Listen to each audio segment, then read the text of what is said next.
Cavanaugh and Lajoie, this case is an interesting decision of the Court of Appeal speaking to what is required for an inter vivos gift to have actually been provided to another person. In this case, the father owned two homes. He gave one to his daughter, and he said he would give the other to his son. What he did do, though, was put it into a joint tenancy situation, and after he had a falling out with his son, he changed it to a tenancy in common and transferred his 1/2 interest to his daughter. The son then ended up with only 1/2 interest in the home.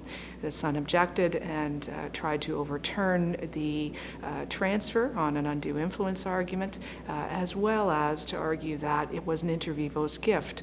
The courts at the lower level and on appeal rejected that argument and explained in some detail, quite helpfully for future cases, how an inter vivos gift must be perfected. Lofts Toronto I Emmons. In this case, the motions judge granted summary judgment in favor of the plaintiffs on a motion that had been brought by the defendants for summary judgment based on a limitation period argument. The Ontario Court of Appeal upheld the decision, relying upon, in part, the recent decision of the Supreme Court of Canada on summary judgment, which enunciated that there has been a culture shift, and courts now should seriously consider proportionality and whether it is an appropriate time in the management of the case to grant judgment, even though it had not been requested in advance by the side who eventually succeeded in the case.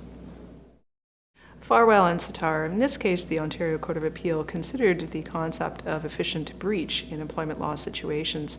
In this case, the employee had worked for the company for 38 years. He had most recently held the position of operations manager and was told he was being moved back down to a position he'd held years before as productions manager. The employer argued several things, but the most interesting one of which was an argument that Mr. Farwell should have continued working for them during the 24-month notice period. This would have eliminated the damages that he was seeking. The trial judge held that he should not have to work in what would be a humiliating situation to be demoted and have to stay in the environment for the period of time. The Ontario Court of Appeal considered what the proper test was, which is an objective one, but held that a precondition had not been met, and so rejected the argument on appeal, as the employer had not offered the chance to continue working for them after Mr. Farwell had advised them that he believed he had been constructively dismissed. Clarke and Johnson. In this case, the concept and principle of proprietary estoppel is considered at some length by the Court of Appeal.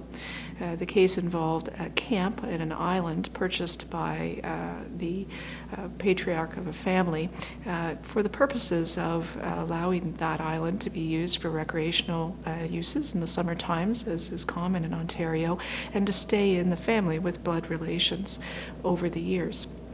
Over the years, though, my son-in-law became quite interested and contributed both money and time and energy over to the maintenance of the island and its use.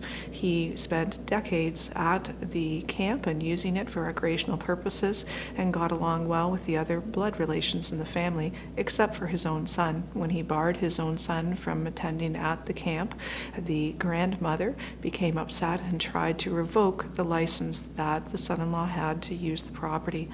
The issue was whether, for equitable purposes, having contributed to the land and used it for so many years, whether the grandmother was stopped from revoking his license. The Court of Appeal goes through in some length a discussion about proprietary estoppel and its tradition and history in Canadian law and elsewhere, looking at a 5-part test called the 5 probanda that has been applied in past years by comparison to the modern approach, which is a 3-element and a more flexible approach to the concept. The Ontario Court of Appeal approves of the modern approach and analyzes the case on both concepts, the old and the new. Denecker and Denecker. This is a Family Law Act case in which the Ontario Court of Appeal considered the methodology used at trial to determine the valuation of a business, and also looked at whether in a Family Law Act equalization application it was proper to require one of the parties to buy out the other's interest.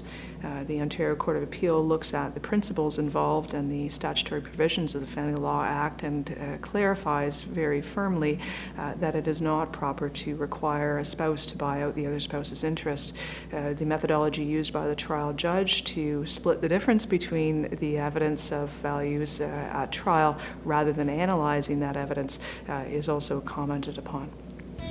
To read our full summaries of these 5 cases and our top 5 for the month of April, please go to our website at Lerners Appeals /Netletters.